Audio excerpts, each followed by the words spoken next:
สั้นยุ่งอยู่ในงานโอ้จะเอาอย่างมาว่าจากโซไหลตัวโซก็พบต้องโซมีสักตัวต้องมีเนี่ยวันนี้ได้รับเกียรติมาโซก็มาดูก็ทำนะครับกราบสวัสดีบรรดาพ่อแม่พี่น้องทุกท่านกับว่าพี่น้องมองฝ่ายพี่น้องมองแค่พี่น้องจังปีจังโซกับวัดเชียงใหม่ที่ที่สาสองทางนี้ขออนุญาตพ่อครูแม่ครูทุกท่านนะครับแอนต้องมาเขาบอกว่าให้มาโซให้ก่อนแอนบึ้งมันแรงที่มันโหเหนียวไตเลยแต่ละเนี่ยอย่างจะเป็นโรคผีบ้าหมูนะเรื่องพวกยาหอมเป็นลำเลยเนี่ยก่อนปีข้อตอนเลยแบบแรกมันแค่หาห้องมันตัวเป็นโรคไม่อย่างนั้นหรอมันลงอย่างยาง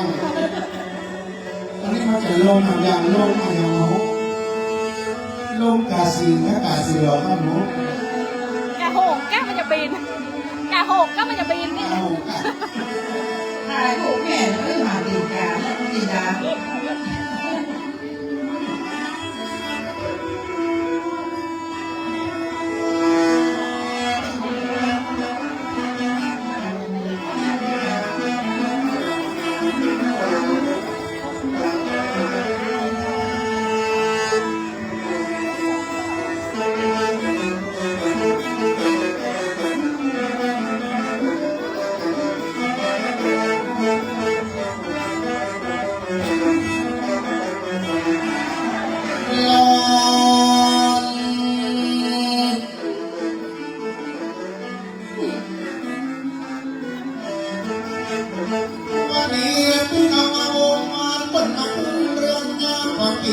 สุขยุดจังปีจังโซกมาไหลโคตรหัวโซก็พุทธแล้วบางทีทำกันเพราะเขาเรียกว่านักกู้มันก็ผัวมาหลายวันเนี่ยเดี๋ยวจะบอกคำต้องโซฮะแม่แม่เจ้าก็ดีจะบอกเอาละคุณเอามาโมมาตั้งมาอุ้มเรื่องมาบอกมาให้สุขยุดจังปีจังโซกมาไหลโคตรมาไหลลำลูกนมาช่วยกันโซจังปีจังโซมาลืมของเก่าที่มีแต่แล้วก็เจ้าเฮือนเจ้าหอว่าไงบอกผู้ถูกมาปีจังโซอย่าได้ยุ่งได้ย้อนอยู่กันหลังนึงอันนี้ซื้อเสาแล้วนะ3 ต้นเสาไม่บวชแล้วนะจะถามว่าไม่สามห้องกับจอบไปจะจวนไหนมาจาก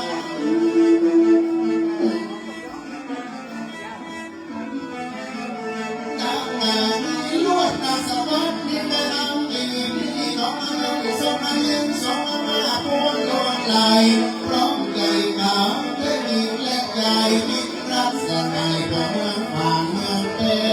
วันนี้หมู่เราได้มายินดีสามารถมีนักโวยบานแท้แท้ดึงออกมาเมืองฝ่าเมืองเต้ไปมันก็หาเวอันเมืองก็ขอยินดีกับเจ้าโสดเต็มปีผ่านเอาอาหารที่สามารถมีกลมอิ่วเอาวัดตาไปนำใจเดียวที่มาจบจะบอกเดียวเอาใจก็หอมมันนะพอมีตั้งและเจ้าของเมืองใหม่นี่อะไรโน่นี่โน่เต้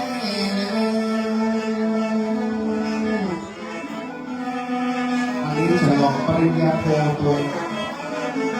มหามหิตเนี่ยรอมาต้องวิทย์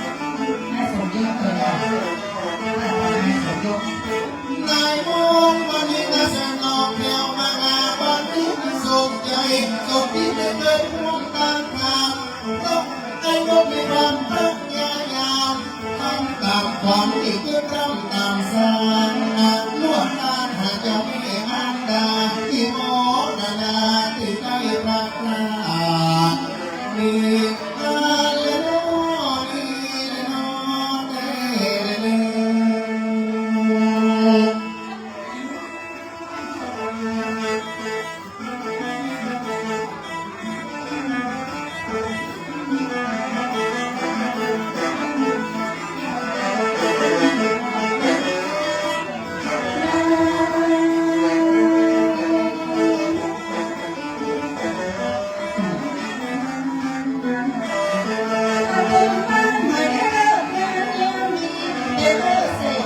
คนกลัวเข้าคุ้มบ้านหลังนี้จะมีความอบอุ่นจะเดินเรื่องรุ่งด้วยสมบัติแห่งตาร วยแล้วจะรวยเห็นเรียกติดตัวหอยให้สมยศ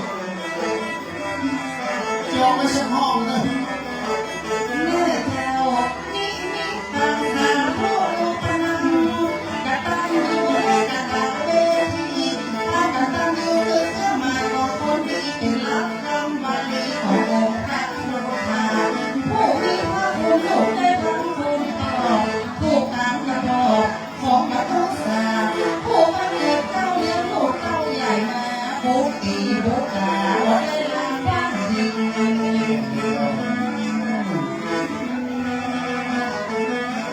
ได้การได้แล้วอกแล้วใจลุกถ้าพวกครูคนยากตัด บัดนี้เต็มหัวชีวิตแม่ยังบ่ได้กินได้ทานแน่ว่าแม่ตาย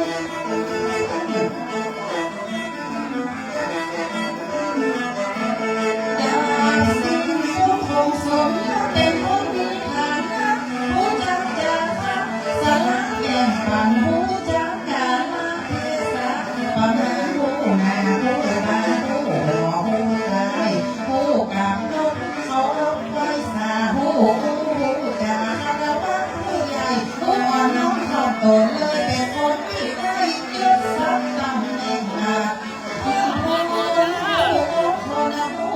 สาผู้เสียสละต่อคณะเพื่อนฝูงผู้กตัญญูต่อผู้มีพระคุณทรัพย์สินและพระคุณเจริญงาม เหมือนน้ำจ้างสอเขาว่าวันนี้แหละ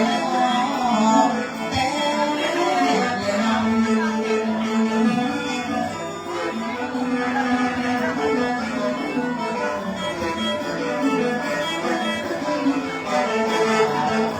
ลที่พระครูพยอมมาซอย ำยามดีความกตัญญูในองค์ชูชีวิตไปไหนทุกที่ก็มีติดตามจะทำการใดก็สำเร็จผู้ยามอุปสรรคขวางหน้าหมู่มาถึงบัดนี้จะได้มีโชคมีใจอยากฝังได้อยู่บ้านหลังใหม่แต่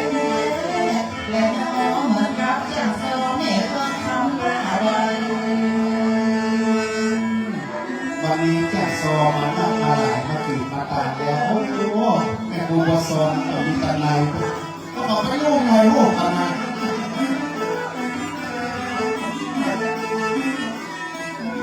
ลอง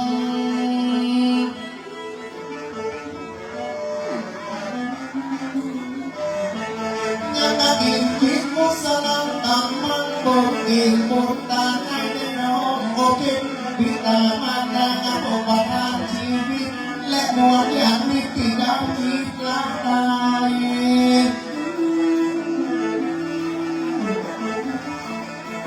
ขอโทษอีกคนตายเลี้ยงใจขนาดเมื่อเจ้ายังมากินคิดมุสลังตำมันรู้จิตบนตาอย่างว่าน้องโอเคพิตามันนางโอปทานชีวิตและนวลอย่างมิติดาวจิตไม่หวังต้นอยากพี่ตุกต้นจากพี่ยากเพื่อได้รับสุขสาประการได้มาเอาว่าหัวอินได้มาเอาว่าหัวตาในเมืองนี้รับบานติดที่จุกจอกยัง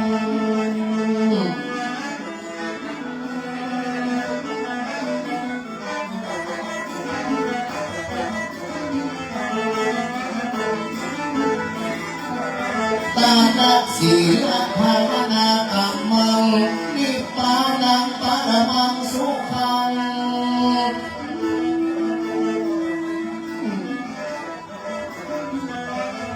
เนื้อเจ้า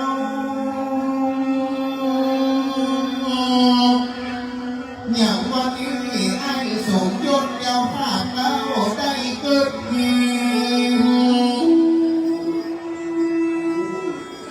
นา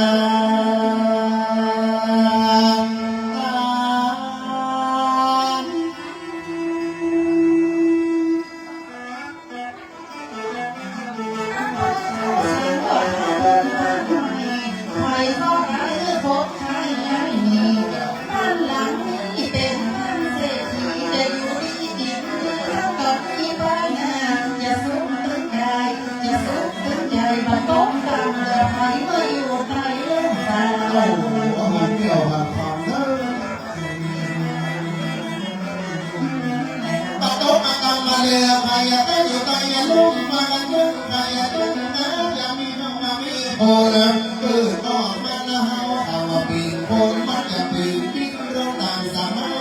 คีทำว่ามันวิ่งทำว่ามันหาวิชาปัญญาและสมองมาดีมาเรียนมาดำลงตามสมาอาชีพปัจจัยเร่งรีบจะมีเงินมีทอง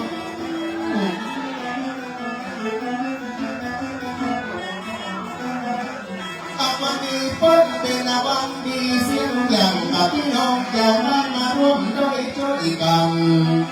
จะเพื่อเพื่อนใหม่หลังงานเพื่อนเดียวเพื่อนคำและก็เจ้าของบ้าน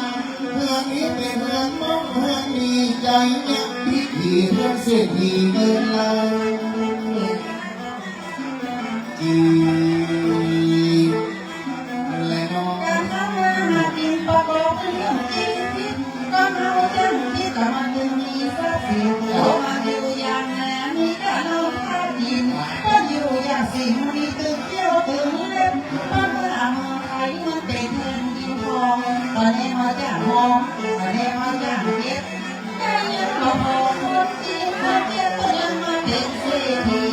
เมืองไทย ออกมาได้พ่อมาได้พ่อมาได้ สามีในที่สิ่งก็มีในแนวหา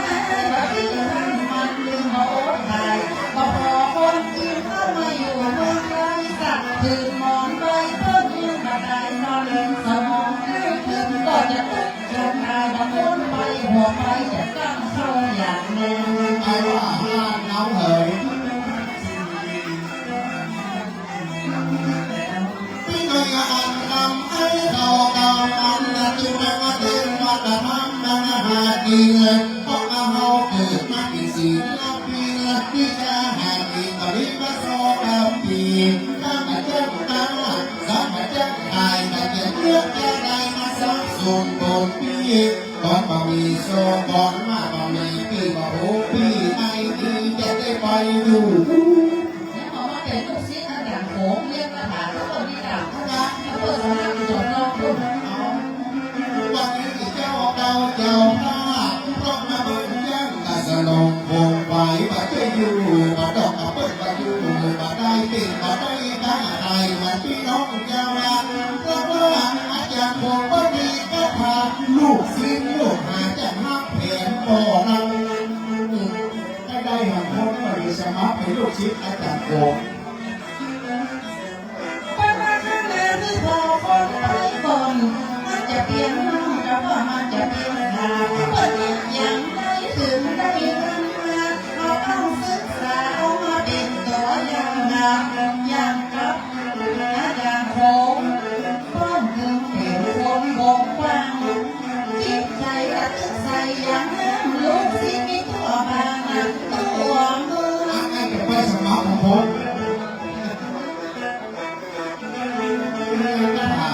หากดินดาวโซ่เมื่อกลางพักษาแง่กับบอกมาแก่งกาบนเหลืองถ้าจะเกี่ยวเข้าเอาเฟืองมันก็มีเงินมาพอแต่งมาหักอย่างสมยศนับให้เป็นภูมิเงินเพิ่มแต่ภูมิได้เป็นบ้านใหญ่เราเลย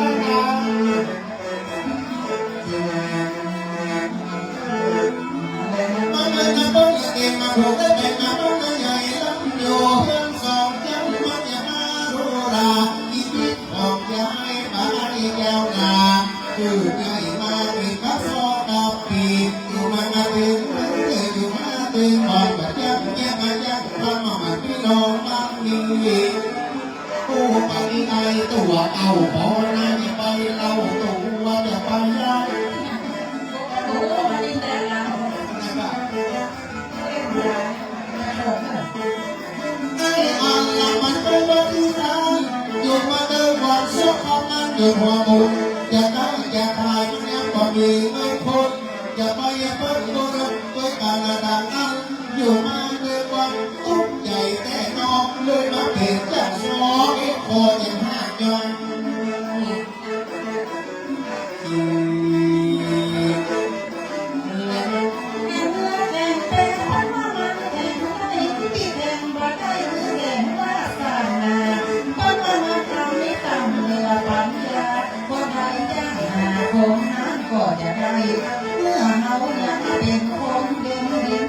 ะจ้างกินใจกะจ้างใจมีไข้ห่วงและต่อมานั่งไข้บอกมีเมื่อใหญ่เพราะว่าสูงกิน ประเทศที่เจ้าโมงมากนี่แหละมาต้องบอกพวกเขาเราอยู่ในเรื่องว่า แม่มาลองสู้อย่าได้นำสองที่จนหัวหอกไม่ได้บอกเป็นเศรษฐีสองคนได้อยู่ดีกินดีเพราะเปิ้ลมีความเข้าใจกันเปิ้ลถึงมาทุกทีมนุษย์สัมพันธ์ญาติมิตรโบราณไทยมาได้มาช่วยกัน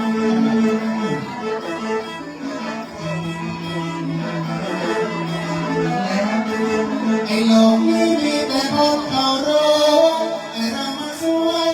ยเหลือเนื้ออย่าไปทางใดเขาก็มาทำมือมาก็เป็นสุรบนหอกแต่ก็อ่อนมาก็นั่งอีกทีนะบนนะตุกมาบนนะเนี่ยอันนั้นนะอันนั้นวิ่งอีกตัวมาเอาว่ามาขอที่นาทางงานเราจ้าวันใดพอมีเงินหรือว่าไปปล่อยเอี่ยวมาหัวใจไปให้อยากสอกอีโอวันจึง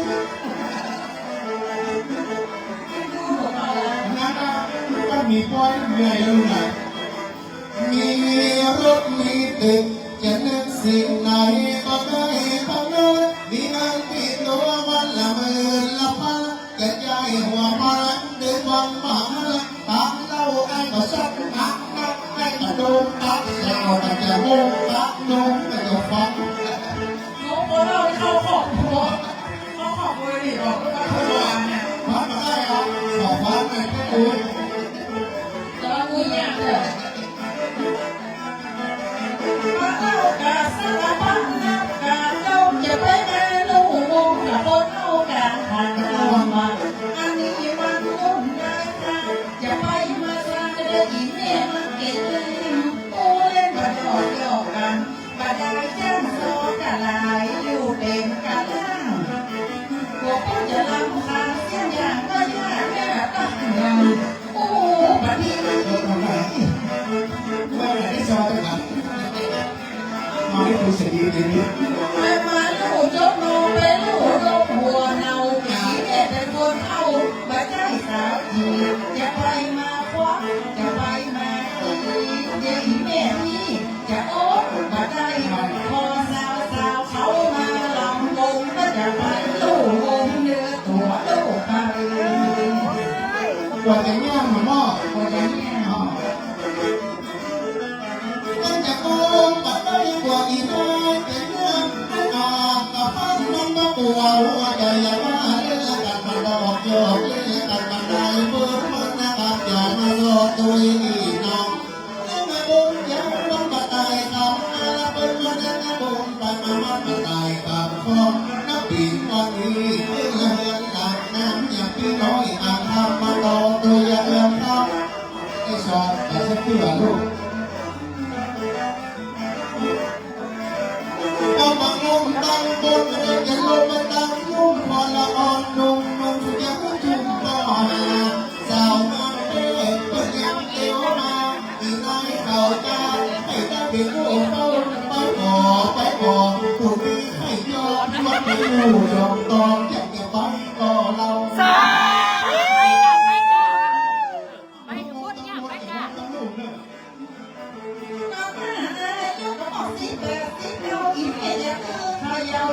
กินข้าวแล้วก็มี60 ปีมาใช้สาวสีแม่มาใช้ห้องนมว่าใจแท้มากับห้องสิไปแต่ว่าร่างกายมาใช้วัยรุ่นคืนดีนี่มันมาใช้หนุ่มอีแม่ยังกำนุ่มอยู่แต่ยังกำบนโอ้ยมันยังกำบนชูยังกำบนแม่ยังกำบน ตัวเรื่องยาวหรือไม่ โอ้ยละบาดใจละคือมันหายห้องแล้วห้องเล่นห้องมันบ่มีเย่คงนะพอสุดท้ายพี่น้องผู้คนว่าเดี๋ยวตกลงละเปิ้นเอามาคือเจ้าข้าก็ได้ดูจังโซ่ก็ได้นับขอแต่เหลือกำซื้ออันนี้ผมได้ขอแล้วก็รู้ว่าจะเอา บอกมาบุญไล่ส่วนพวกนั้นเดียวมาพอจะไปลาบะบายคำอะไรแค่ปืนก่อนเลยกลัวเราฟังเล่าแดงเล่ารำมันจะหมดแต่สต๊อกแก่รับรอ ไปหัวไปแล้วก็จะหงยองยองระวังหงพร้อมหมดสิต้องวุดจะบอกเอาหน้าเนียนนาน้องต่อไปเอาไม่ต้องซื้อไม่ต้องมาจ้องตีขอบคุณนะเสียงตีให้ลงเอามาแต่วันนั้นก็ดีแต่ละกันเดียวสำรับรางวัลเขาก็ให้ของขวัญกับเจ้าของบ้านขอบคุณนะครับขอบคุณหลายๆเพื่อมันกลับมันตายเป็นเงินหมื่นเงินล้านเอาละ10 ล้าน11 ล้าน12 ล้าน13 ล้าน14 ล้าน15 ล้าน100 ล้าน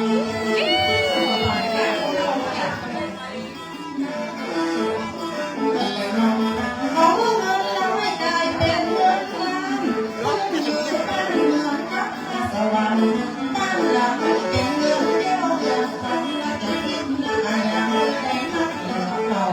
พอคือลูกและจะเป็นยาอย่างมีเด็กมีกันไหลเข้าไหลเข้าเพื่อนก็มีลูกเพื่อนก็มีเต้าเขาก็ได้อยู่สาบา โอ้ น ไม่สบาย เนี่ย สมาธิเจ้าสามัคคีขอบคุณมาก สองคนมีความสำคัญเรื่องเพศสัมพันธ์มันก็มีความหมายอย่าไปที่จะไปเดือดร้อนทำไมมาเดียวก็หายไปมาดวงบอก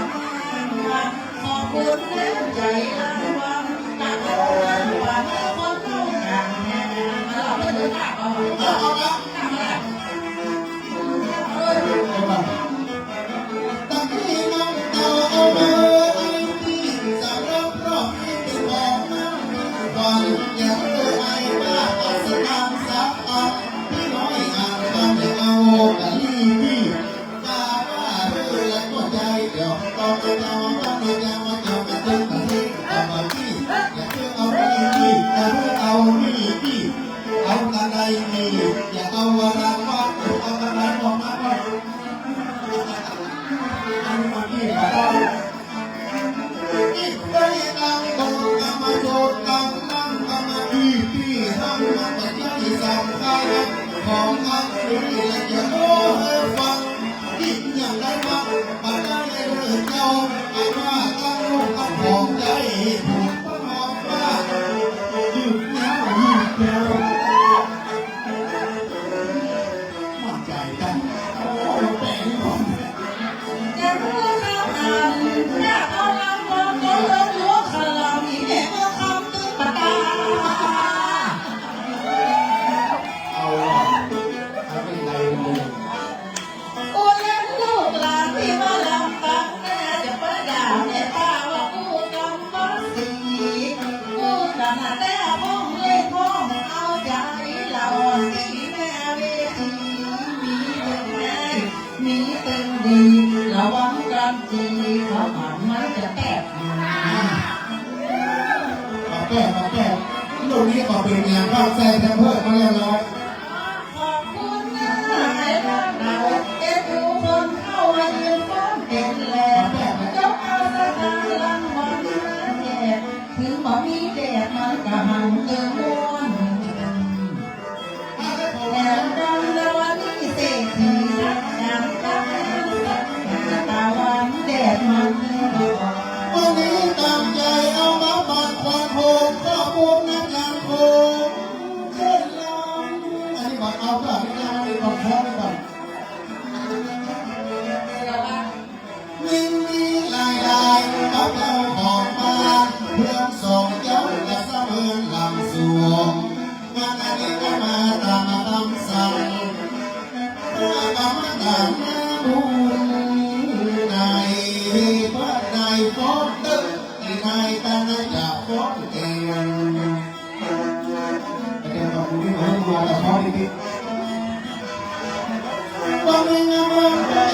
มาหน้าตันขอพูดงามงามในในน้องเราผู้ตุยกันตั้งเมื่อแต่เจ้าขอพูดนะบุญผูกให้เอาขอบคุณครับแห่งน้ำคือห้องแก้วมันไม่เป็นอย่างกับเดียวไอ้อันมากินน้ำสิ่งหนึ่ง ขอบคุณนะครับจากหน้าจากผมไม่ได้เอาเป็นความผมไม่ได้โรยอย่างนี้ คนเนี่ย วันนี้ได้เรียนเจอและจงนั่งตึงที่เมื่อแต่ที่เปิ้ลแม่แน่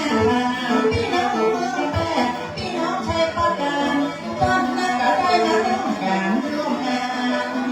ยินดีกับลูกกับหลานแต่งบ้านอย่างหวานหอมหวานทักอฤหัน ก็มาเป็นภาษาทุ่งนะ ขอคือสมรับได้บุญคงเป็นรักมั่นคงบรรทุกใบหน้าได้มาทำบุญเขาถึงหาเป็นเจ้าภาพจัดงานยิ่งใหญ่นอนได้ขอเอื้อท่านอยู่ดีมีใครอวยพรคือชายตึกพี่น้องมีเกียรติ เลยแล้วมาเลยแต่มามีคำเด่นมากมายหนาต้อง ความเข้าใจของเธอนี่เนาะ โอ้โหผู้ชาย เนี่ยก็มี นี่อย่าง มีความเอกเผย โอ้เอาหมดตัวเอาดีเอาไปเลย ขายออก เอาเด็กคนเอาเลยจะลาเลยเลี้ยวมาเลยเลี้ยงเอาเต็มที่ต้องการมาร่วมกันเต็มมาจังสอดเต็มมาจังดีสีเป็นมาร่วมกันร่วมงานในเจ้าแม่นายเขาได้สนุกผูกพันกับร่ำรวยเหลือเก่า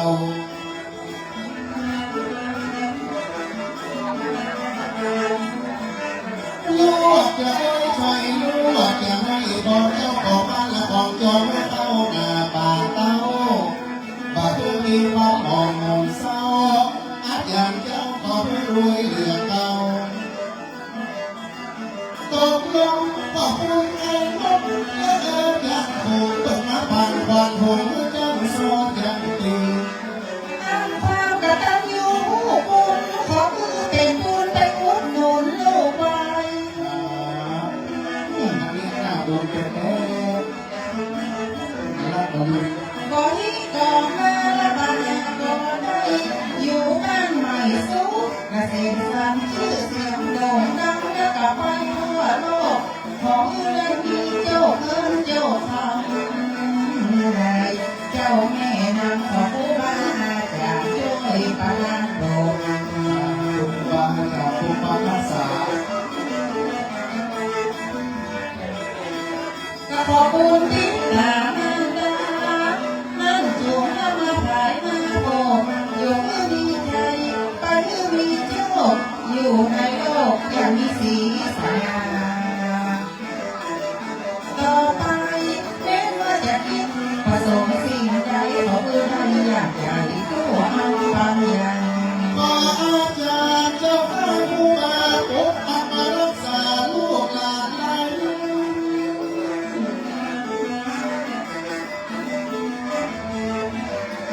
บ่เอื้อไอ้สมเด็จพระพุทธเจ้าบ้านวัดแดงหอมน้ำเมื่อผู้ว่าจารย์สูงที่เพิ่นใดฮักขอปกปักแต่บริการในวัดไหนก็มีอันตรายอันใดมาดู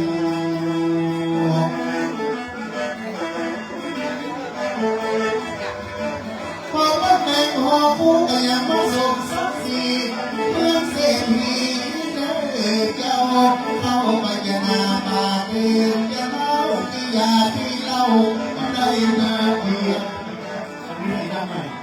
แอบฟังว่าจะฟังว่าฟังแล้วก็ไม่มาเด็กมาได้มากราบมาทิ้งมาแก่ พุทธธรรมะสังฆะสังโฆขอให้เป็นพระโพพระโพบ้านเหล่านี้ สาธุสาธุ ขอธรณีเจ้าเด่นเจ้าดี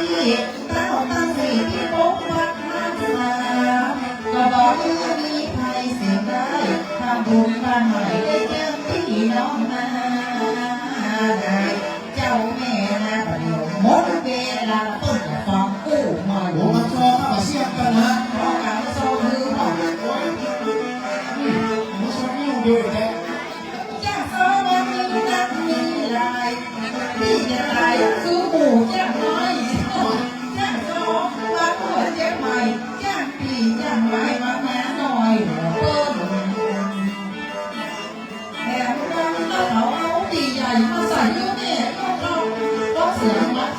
อยู่ในคอปอมาออก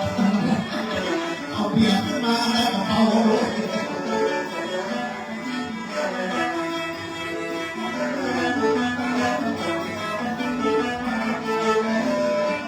ต้องโซ่ยังกระมกยังอย่าอมลงผ่านต้องโซ่น้ำไหล ไปทำแม่ของเรา ลูก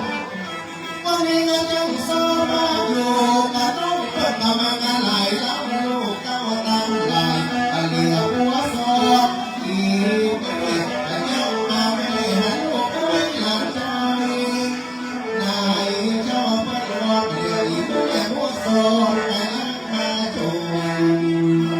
นี้แม่ได้ไปไหนสักเดือนปัสสาวะผูกไปสักเดือนข่าววันนี้เป็นโจทย์ของให้น้อง คนไหนไอ้โลกเป็นลูกเก่าครับผมกันได้เธอให้ส่งก็ต้องรับฟังเป็นลูกเป็นหลานเป็นลูกเป็นเต้าเพราะไม่รู้ว่าสองได้ปีมันเป็นเต้าจากสองเฮาแต่ใหญ่บ้านใหญ่ชื่อแต่ต้องแต่ไม่มาตั้งกับน้อยอ่านข่าวมาลงอยากถามจากสองมีหลายวง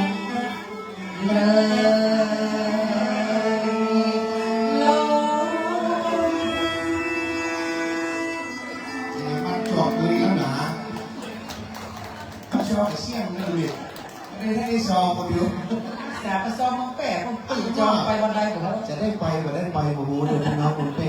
กลัวไม่ได้ไปกับติ๊กประจำต้นไม้ใหญ่กัน ที่ประจำลูกพี่หรือเปล่า เลยอยากนะ ที่ประจำลูกพี่หรือเปล่า ติ๊กประจำทุกปีถ้าคนมีงานอะไรโทรมาฮ้องหน่อย ขอบพระคุณหลายๆนะครับโซกันคนน้อยประวัติแจ้งโซมานักขนาดนะครับประเดี๋ยวถ้าไปจัดคิวน้อง4,000 บาทกันแล้วกันนึงเนาะขอบคุณแม่ครูอันพันธ์นักนะครับวันนี้ได้มาโซเป็นการถูกเกียรติตำรวจกับหลานนะครับขอบคุณนักนั่งโอ้นั่งจากันไปก่อนนะครับพี่น้องฝั่งนี้ฝั่งไปในเตือนจ้างปีกับมีหลายจูงวันนี้จะสลับกันขึ้นนะครับ ต้องสิวันไหม ไอซีโทนกลับมาแล้วโอ้ลายข้างสาวจังจอยจังซอวันนี้อ่ะจ้างปีเปลี่ยนกันขึ้นแล้วกลับมา ขอบพระคุณนะจ๊ะเนื้อไอ้คำอันแม่ครูเอื้อนคำนะจ๊ะอาจารย์จ้างปี จากเชียงไฮ้เนอะมีน้องปื้มสุดหล่อโดยอันนี้จากวิทยาลัยนาฏศิลป์เชียงใหม่นะเจ้า